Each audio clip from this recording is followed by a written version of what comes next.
So మా భూపాల్ వాళ్ళ పెద్దమ్మాయి శారీ ఫంక్షన్కి వస్తే మళ్ళీ ప్రకృతి ప్రసాద్ తర్వాత శ్రీనివాసరావు గారు కనిపించారు. నేను అందుకే నా మైక్ ఎప్పుడు దగ్గర పెట్టుకుంటా, ఎందుకంటే వెరీ వాల్యుబుల్ వర్డ్స్. ఇప్పుడు మీరు ఒక మాట చెప్పారు, ఇట్లా పట్టుకోండి. ఏదైనా నచ్చకపోతే అది మనిషిగానే విషయమైనా వెంబడే వదిలేసి అది యాక్చువల్గా 60 ఏళ్ల తర్వాత నేర్చుకున్నాము అనుకుంటాము. చిన్నప్పటి నుంచి చెప్పాలా. ఇప్పుడు వాడికి చిన్నప్పుడు ఏదో అనుకుని ఉంటాడు కోరిక, నేను క్రికెట్ బాగా ఆడాలని. ఆడలేదు అనుకోండి, ఫెయిల్ అయినాడు, స్కూల్లో ఫెయిల్. వదిలేసి వాడికి స్విమ్మింగ్ ఇంకోటి ఏదో పెట్టాలా. దాని మీద నేను పెట్టి పెట్టి పెట్టి ఆలోచన రుద్ది అది మనకు తెలుసుకున్నాడు. 40 ఏళ్ళు అయితే ఏం ప్రయోజనం? ఎంగేజ్లోనే చెప్పాలా, అరే మనోళ్ళకి అది వదిలేస్తే నీకు ఎన్నో ఆపర్చునిటీస్ ఉంటాయని ఓ మెసేజ్ పోతుంది వాడికి. He will define himself, what he can do, what he can achieve in life. ఇప్పుడు మన హ్యూమన్ రిలేషన్షిప్స్ సక్ అవ్వడానికి ఇదే కదా ప్రాబ్లం. అంటే టూ మచ్ ఎక్స్పెక్టేషను, నాకు నచ్చినట్టు నువ్వు ఉండు. భరాయించటం అనేది బంధం అనుకునేదాన్ని ఒక కోట్ చేసేసారు. ఇప్పుడు భరాయించడంలోనే జీవితం అంతా పెయిన్ అయిపోతే దాన్ని ఆస్వాదించేది ఎప్పుడు ఇంకా వేరే తీసుకురండి, వేరే అది ఆల్రెడీ కాయ కారం ఉంది. అయితే ఈ స్పృహ కలగాలంటే ఏం చేయాలి? అందరూ పట్టుకొని పీకులాడుతూ అనిపించాలబ్బా ఆ ఫీలింగ్. ఒరే ఎందుకు డిస్టర్బ్ అవుతా ఉంది, వదిలేస్తే మైండ్ ఫ్రీగా ఉంది. నేను పట్టుకుంటా, నేను పట్టుకుంటా, నువ్వు ఫ్రీ అయిపో. ఆ ఫ్రీగా ఉండే మైండ్ నీతో నువ్వు ఉన్నప్పుడు ప్రతిదీ నీకు ఎగ్జాక్ట్గా ఏం కావాలో అది ఇస్తూ ఉంటుంది. అది అబ్జర్వ్ చేయాలి. అది హెల్త్ కానీ, ఆలోచన కానీ, హ్యాపీనెస్ కానీ, సైలెంట్గా ఉండేది కానీ అన్నీ చెప్తా ఉంటుంది. దాన్ని అది చెప్పేదాన్ని కూడా స్కోప్ కూడా బిజీ చేస్తే ఎట్లా చెప్తుంది? అది ఏం చేస్తాను నేను రాలా, నా భార్య నేను ప్రేమించడంలే, నా ముందులాగా లేడు, మా కొడుకు ఐఐటి రాలా, కోడలు మంచిగా వస్తుందో లేదో, పుట్టింటాడు వాడు అప్పుడే, వాడు రామయ్య ఐఐటి దొరుకుతుందో లేదో అని లక్షల సార్లు అనుకునింటారు. హైదరాబాద్లో ఉండే ప్రతి ఒక్కరు రామయ్యలో సీట్ వస్తుందా లేదా లక్షల సార్లు అనుకునింటారు. ఆ లక్షల మందిలో 300 మందికే వచ్చింటుంది. మరి ఎట్లా మిగతా వాళ్ళందరికీ ఎంత ఎనర్జీ వేస్ట్, ఎంత ట్రోమా. అది తెలుసుకుంటే రామయ్యే కాకుండా మిగతా అన్ని కూడా బయటపడతారు. సో అప్పుడు రియల్గా నీకు కావాల్సింది మీరు ఎప్పటి నుంచి నువ్వు ఫ్రెండ్ దగ్గర పోవాలనుకుంటాడు, పోగలడు, వాకింగ్ చేయగలడు. సో నీకు అది ఎక్స్పీరియన్స్ అయితే ఓ ఇది బాగానే ఉంది అనిపిస్తుంది.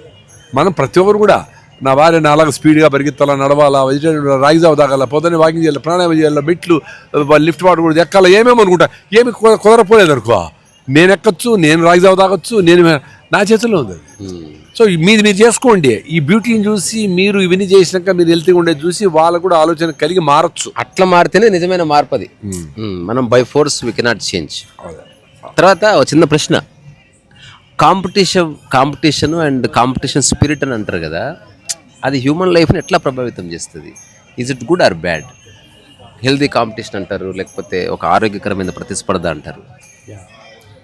యాక్చువల్గా ఇన్స్పిరేషన్ వరకు తీసుకుంటే మంచిదేనండి. డెఫినెట్గా ఇప్పుడు ప్రసాద్ గారు నేను ఇట్లా బ్రహ్మాండంగా రాగి జావ తాగి నేను తగ్గించుకున్నాను అని చెప్పారు, తీసుకోవచ్చు. మీరున్నారు, మీలాగా బతకాలని ఆలోచించటమే తప్పు. ఎందుకంటే ఇది వైవిధ్యం కదా, దేవ వైవిధ్యం. మీ చిన్నప్పటి నుంచి మీరు ప్రవర్తిస్తున్న ప్రవర్తన అంతా ఈ విత్తనాలు మీకు రకరకాల ఏజ్లో చిన్నప్పుడు రకరకాల విత్తనాలు పడి మీ మైండ్లో ఒక ఆర్గానిక్ ఫారెస్ట్ రెడీ అయిపోయింది. మీ అడవిలో మీ ప్రయాణం మీరు సాగిస్తున్నారు. అది నా ప్రయాణం కాదు కదా అది. అండ్ అందుకని అబ్బా అసలు కాంత్ మీ కామెంట్స్ వస్తుంటే ఇవాళ ఇందాక ఏదో కామెంట్ చూశాను, అసలు మీరు బ్రహ్మాండంగా జీవితాన్ని ఆస్వాదిస్తున్నారు, ఆ అదృష్టం మాకు లేదు, మేము అలాంటి జీవితం బతకలేకపోతున్నాము ఒక ఆయన కామెంట్ పెట్టారు. చూశాను, ఎప్పుడు వాళ్ళు ఇప్పుడే పాడుకోవచ్చు పాట, వాళ్ళు ఎదురు చూస్తూ ఉంటారు. ఫారెస్ట్ తయారు చేసేది దాంట్లో ఎట్లా జీవించాలా, ఏ కొమ్మ ఏంటి అనేది ఆయనకే తెలుసు. నీకు ఆ ఫారెస్ట్ ఇచ్చినా నీకు దిత్తుతో బెదిరిపోతావు. ఇదేంద్ర స్వామి ఫారెస్ట్ చెట్లన్నీ కొట్టేసి అనవసరంగా ఈ ఫారెస్ట్ పెరుగుతుంది, నేనేదో because you are not grown it, you don't know how to live in it. ఇప్పుడు ఏ చెట్టు అయినా పర్వాలేదు, ఒక అడవి తయారవుతుంది అనుకున్నవాడికి అది ఆనందమే. ఇదే చెట్టు మొలవాలనుకుంటే దాన్ని రక్షించడానికి ఎరువులు వేయాలా, పురుగు మందులు వేయాలా, దాన్ని ఎవరు తినకుండా చూడాలా, ఇన్ని కాపలా కాసేస్తే అలిపే కదా, అది అలసిపోయి జీవితం. అందుకని కాంపిటీషన్ అనేది తీసుకుంటే ఇంకా అలానే అయిపోద్ది. ఎందుకు కాంపిటీషను? నా 100 భూమి వాడు నాది. 100 పెట్టాడు ఐటమ్స్ అని, నేను 105 పెడతాను. అది ఏం కాబట్టి అది తినేది అందరికి షుగర్లు బీపీలే, ఏలు పెట్టి నాకుతా ఉంటారు అంతే. తినే శక్తి కూడా లేదు చాలా మందికి, తినే ఇదే లేదు. ఎందుకు ఇవ్వందరా? సో అట్లా ఏది ఎందుకు కాంపిటీషన్, నగలు ఇవి అవి ఆశ్చర్యం అనిపిస్తుంది చాలా. నిజంగా ఆశ్చర్యం ఇది. అంటే దే లవ్ ఇట్ అండి. ఇన్ఫ్యాక్ట్ లైఫ్లో ఏమైపోతుందంటే ఇంతకు తప్పది ఏం చేయాలో కూడా తెలియదు వీళ్ళకి. చుట్టూ పోల్చుకోవడానికి 10 మంది లేకపోతే చచ్చిపోతారు. అవును, ఏదో ఒక పోలిక కావాలి. అవును, వీడిలాగా మాట్లాడాలి, వీడిలాగా ఉండాలి, వాడిలాగా నగలేసుకోవాలి, వీడిలాగా కార్లు ఉండాలి అని ఒక 4 ఎగ్జాంపుల్ లేకపోతే చచ్చిపోతారు. ఎందుకంటే బికాజ్ మనిషి రూపంలో ఉన్న వాళ్ళంతా మనుషులు కాలేదు కదా ఇంకా. వాడు అంత బియాండ్ ఆలోచిస్తే వాడు భయం వేస్తాం. మనతో కాసేపు కూర్చున్నాడు అనుకోండి, ఓహో అందుకని వీళ్ళు ఇటున్నారు, జనం అంతా అటుంటే సపరేట్, ఇల్లు వెళ్ళుంటే సపరేట్, అది వీళ్ళందరూ గొప్ప అయినారు, మిగతా గొప్ప. వీళ్ళందరి దగ్గర ఏమి బంగారం కనపట్లేదు, ఇటుంటే ఇబ్బంది ఏమని అనుకోండి. అంటే దే నీడ్ బ్యాడ్ ఎగ్జాంపుల్స్ అండి. అంటే దే లవ్ ఇట్. ఆ పెయిన్ని వాళ్ళు, అదే ఆనందం. ఇంకా ఆ పెయిన్, ఆ బాధ, ఆ రొచ్చు, ఆ సీరియల్ లేకపోతే వాడు బోర్ కొట్టింది లైఫ్. అదే బాధపడటం, బాధ తెచ్చుకోవటం, బాధపడటం, బాధ నుంచి రిలాక్స్ అవ్వటం, ఆ బాధ నుంచి ఇంకొక బాధకు ప్రయాణమే జీవితం అనుకుంటున్నాను. మధ్యలో ఎవరన్నా సింపతి ఇస్తే సింపతి, అది ఆస్వాదిస్తా, రసాలు, రకరకాల రసాలు ఆస్వాదిస్తా పోతా ఉంటాం. అందుకే వాడు ఆనందపడాలంటే ఎక్కడికో పోవాలి, ఒక డెస్టినేషన్కి వెళ్ళాలి, ఎక్కడికో పెద్ద డెస్టినేషన్ పెట్టుకొని ఉంటాడు. ఆనందం ఎక్కడున్నా ఉందనేది ఇప్పుడు మనం చూస్తుంటే టీ తాగుతా మాట్లాడుకున్నాం, ఎవరానితో మాట్లాడుకున్నాం, రోడ్డు మీద మాట్లాడుకున్నాం, ఎక్కడ మాట్లాడుకున్నాం, కదా, ఇట్ ఈస్ దేర్ ఎవ్రీవేర్ కదా. ఒక్కటి మారడం లేదు, మనం మారడం లేదు కాబట్టి సో మన దగ్గర అది ఇన్నర్ గా ఉంది కాబట్టి దాన్ని మళ్ళీ బయటికి తీసుకొని కాసేపు ఆడుకొని మళ్ళీ లోపల పెట్టుకొని మళ్ళీ ఈ డ్రామా కూడా అవసరమే కదా ఇక్కడ రావటం. అంటే మనం సీరియస్ గా తీసుకోపోయినా మినిమం ప్రెజెన్స్ ఇంపార్టెంట్. ఆ డ్రామా అని తెలుస్తా, ఆ డ్రామా వరకు యాక్ట్ చేసేసి అయిపోయిందిరా బాబు రోలు, ఈ ఫంక్షన్ రోల్ అయిపోతే మళ్ళీ పిలుచుకోవాలి. తర్వాత మనలా ఒకరు ఉండాలనుకోవడం ఇంతవరకు ఆ పీనంతా అదే కదా, మనలాగా ఎవరన్నా ఉండాలనుకునే పెయిడ్.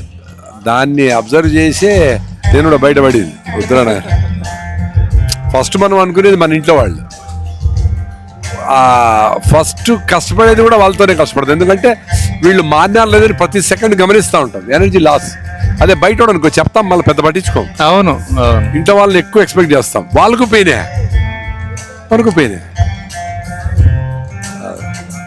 అది నిజంగా పెద్ద హెడ్ఏక్ కదా. అంటే మనలా ఒకరు ఉండాలనుకోవడం అంటే అలా ఫోర్స్ చేయడం 2 రకాలండి. ఎన్నిసార్లు చెప్పినా నువ్వు మారట్లేదు అనేది ఒకటి. అంటే అసలు మీరు అంత రెస్పాన్సిబుల్ పర్సన్స్ కాదని చెప్పడం.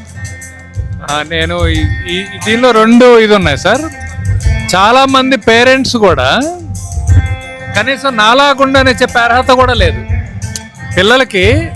నాలాగుండని ఎందుకంటే వీడు పొద్దునే లేకూడదు, వీడు బాగా పర్ఫెక్ట్గా చదువుకొని ఉన్నాడు, వీడు బాగా సంపాదించి ఉన్నాడు, కానీ ఎదురింటి వాళ్ళనో పక్కింటి వాళ్ళని ఎగ్జాంపుల్ గా చూపించి వాళ్ళ పిల్లల్లాగా వీళ్ళ పిల్లల్లాగా అని చెబుతుంటాడు. వాడు వీడికి పుట్టే బదులు వాడికి పుడితే పోయేదేమో అనుకుంటుంటాడు.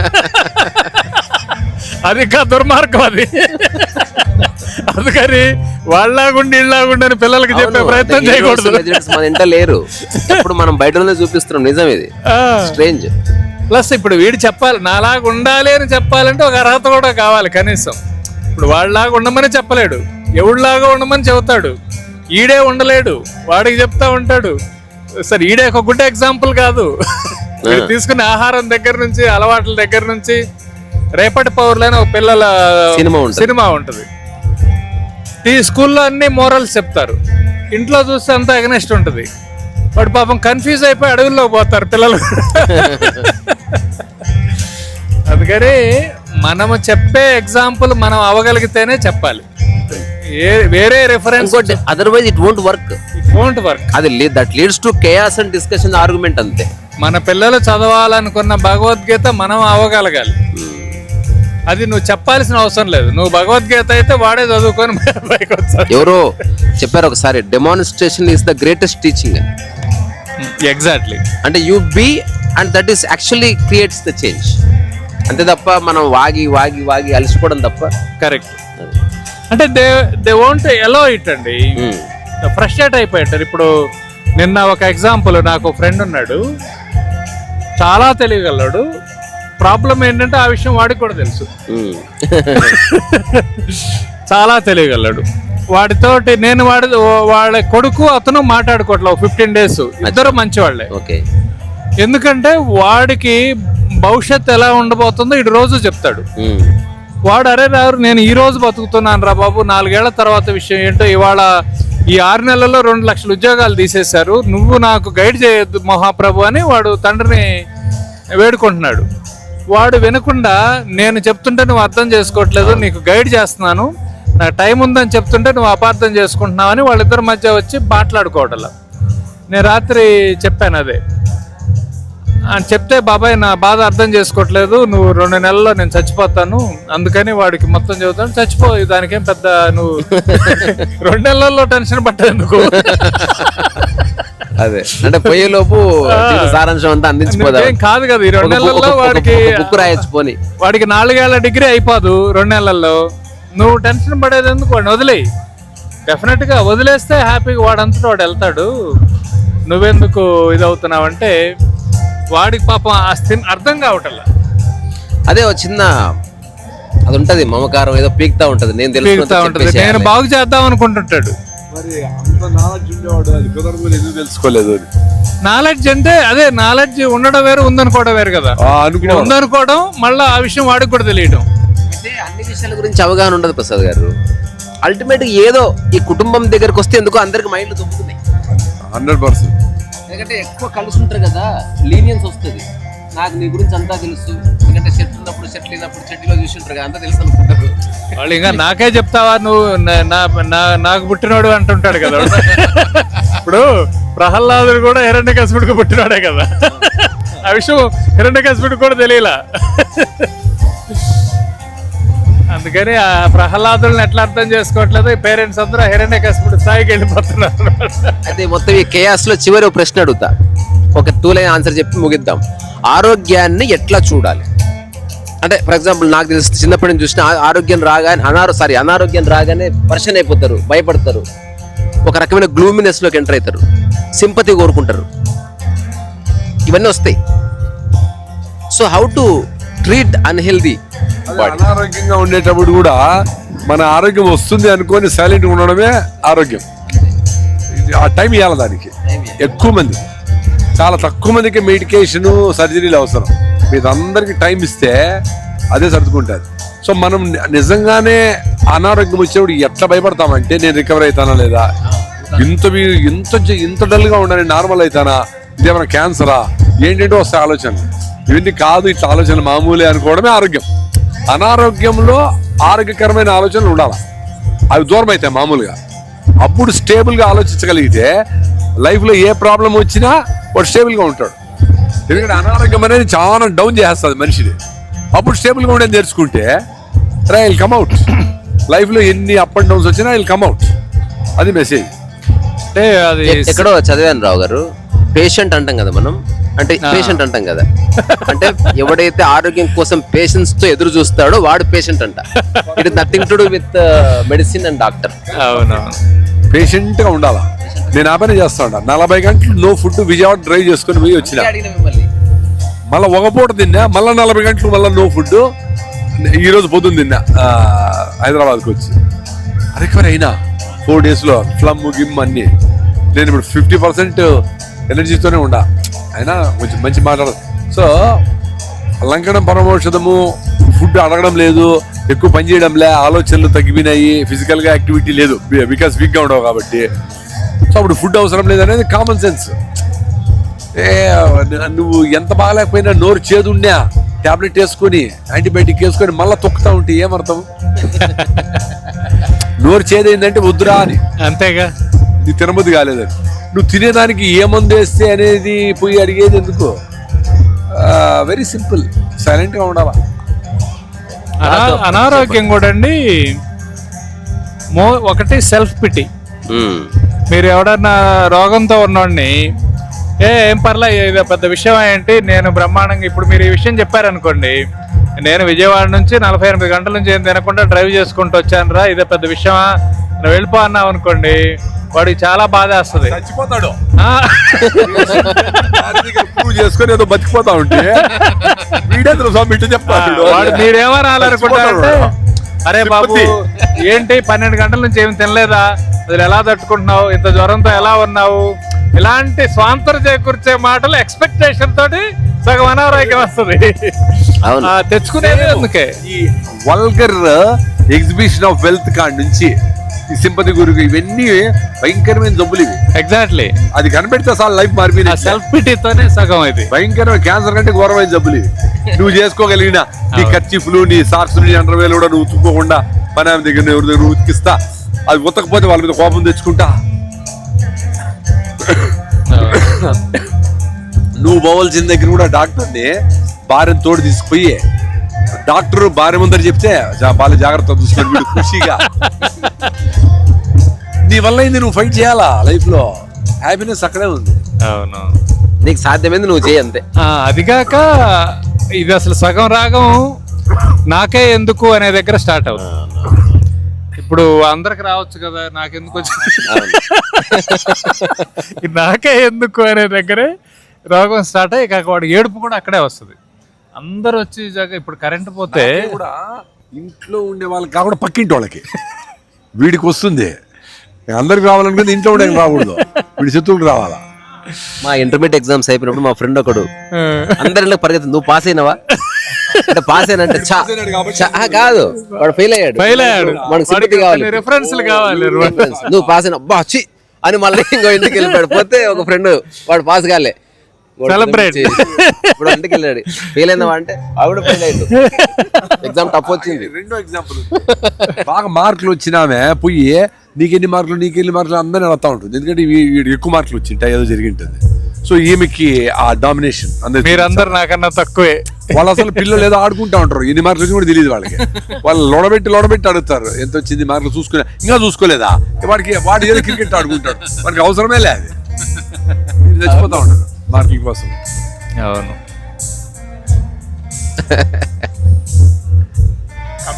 తర్వాత ఇప్పుడు బాడీకి అనారోగ్యం వచ్చింది అనుకో, వాట్ అబౌట్ ద మైండ్, అది ఫ్రీగా ఉండొచ్చు కదా.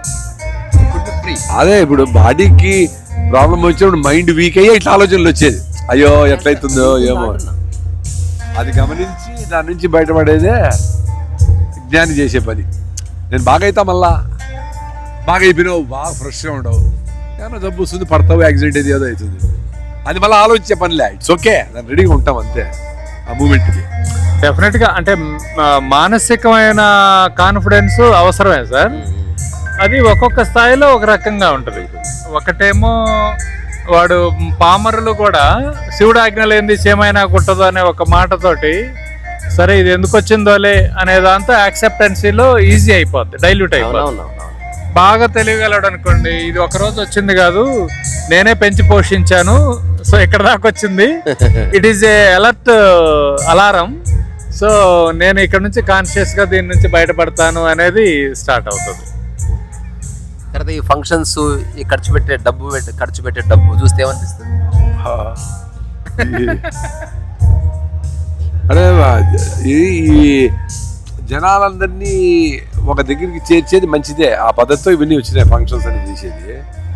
ఇది ఒక లెవెల్ తర్వాత ఏమైందంటే ఈ గ్రూపు, ఈ సినిమా యాక్టర్లు, పెద్ద పెద్దోళ్ళు, వీళ్ళకి వచ్చేవాళ్ళు, వాళ్ళంతా ఒక గ్రూప్ కాబట్టి మనం అక్కడికి పోయే పరిస్థితులు కూడా లేము అని చాలా మంది దగ్గర ఉండేవాళ్ళు పోరు. సొంతం పెనమ్మలు పెద్దమ్మలు కూడా వాళ్ళకి నగలు ఉండవు, వాళ్ళకి ఎదురు ఉండదు. సో మన బాగా ఎదిగిపోయిన, అరే నీకు చిన్నప్పుడు అంతా పెట్టి మెందెక్కించుకొని పెట్టిన వాళ్ళందరినీ దూరం చేసేది ఫంక్షన్ ఎట్లయితుంది. సో అది దూరం అవుతుందేమో గమనించాలా. నువ్వు ఎంత బాగానే చెయ్యి, 100 కోట్లు పెట్టు, బట్ నీకు దగ్గరగా మనసుకు దగ్గరగా ఉండే మీ బంధువులో, మీ ఫ్రెండ్స్లో దీనికి అర్హులు కాదు అనేట్టుగా నువ్వు సిచ్యువేషన్ క్రియేట్ చేసినావు, పిల్లలు లేకుండా పోతాడు అంటే నీ స్టేజ్ ఎక్కడుందో చూసుకో. డబ్బులు వచ్చినాక ఎంత దూరం అవుతాడో చూసుకో. అది 7 అంతస్తుల మేడ అని ఒక సినిమా ఉంది. 7 అంతస్తుల మేడ ఇది, వడ్డించిన అన్ని ఉండి లేనిది ఒక్కటే, నాకు నువ్వు నీకు నేను. అదే ఇంకో దాంట్లో 7 అంతస్తుల మేడ వడ్డించిన వస్తారు, ఇది ఏమీ లేక ఉన్నది ఒకటే, నాకు నువ్వు నీకు నేను. అన్ని ఉండి లేనిది ఒకటే, ఎంత నాకు 40 ఏళ్ళ 50 ఏళ్ళు ఆ సినిమా చూసి. అవునవును. ఇంకా గుర్తుంది. అంటే ఏమన్నా వస్తే నాకు నువ్వు ఉంటే భార్య భర్తలు అనుకుందాం, ఎవరైనా దూరం చేస్తాం ఇంపార్టెంట్ వాళ్ళు అంటే that is very dangerous. Because దాంట్లో స్వాంతం రాదు నీకు. నువ్వు ఎక్స్పెక్ట్ చేసుకునే హ్యాపీనెస్, రిలాక్సేషన్ అవునవును. అని రావు. గెలవాలనుకోవడం వదిలేస్తే మెనీ థింగ్స్ హ్యాపీ. అంటే వీటిల్లో కూడా అండి నేను సపోజ్ ఒక మాట, Yeah, నోట్స్ ఆఫ్ మిషన్లో చిన్న స్టేట్మెంట్ ఉంటుంది. So need to win turn the humanity into the unconscious. అంటే గెలవాలన్న తాపత్రయం సమాజాన్ని నాశనం చేసేసింది. పని చేయడం వేరు, కానీ ఏదేమైనా అందరి మధ్య నేను గెలవాలనుకున్నప్పుడు ఇట్స్ వార్. అంటే చాలా చాలా చోట్ల అండి మోటివేషనల్ స్పీకర్స్ కూడా చాలా పెద్ద ప్రమాదాన్ని చేస్తున్నారు. అవును. చేశారు. ఈ మోటివేషన్లు ఏమైపోయిందంటే ఇక అసలు 100 మంది 1000 మందిని ఒకే హాల్లో పెట్టి వీళ్ళందరికీ ఎవరెవరు ఏమేమి సాధించారో మీరు కూడా అవన్నీ సాధిస్తారు అని చెప్తున్నారు. అబద్ధం చెప్తున్నారు. సో అసలు వాళ్ళందరూ ఎందుకు సాధిస్తారు? అసలు ఏం పని? ఇప్పుడు నాకు కాంత్రీసా గారి లాగా నేను పెయింటింగ్ వేయలేను, మ్యూజిక్ నాకు మీ ఇన్స్ట్రుమెంట్స్ ప్లే చేయలేను, పుస్తకాలు రాయలేను, పెయింటింగ్ ఎన్నో చేయలేను. అసలు అంత మాత్రం నేను ఇంకా ఆయనలాగా లేకపోతే నా లైఫ్ వేస్ట్ అన్నట్టు కాదు కదా. నేను చేయగలిగిన పనులు నేనంటే అసలు ఒకళ్ళతో పోలికెందుకు, గెలవటం ఎందుకు, అసలు ఎందుకు గెలవాలి, ఎవరితో గెలవాలి? మనతో మనం గెలిస్తే చాలు కదా. ఆ గెలుపు ఓటమి ఇవన్నీ ఒక టెర్మినాలజీలో ఫిక్స్ చేయటంతో అందరూ వామ్మో గెలవలేకపోయామేమో, ఇది ఓటమేమో, ఇది గెలిపేమో, ఇవాళ నేను సరిగా ఉపయోగించుకోలేకపోయానేమో, ఈ అవకాశమేమో, ఎంత బిజినెస్ అయిపోయింది. Every day, every relation, every momentum, ఆ స్టిల్ ఇన్ ద మూమెంటం అనేది లేకుండా పోయింది కదా. మీరు భోజనం చేస్తారా ఇప్పుడు? మీరు చేస్తారా భోజనం?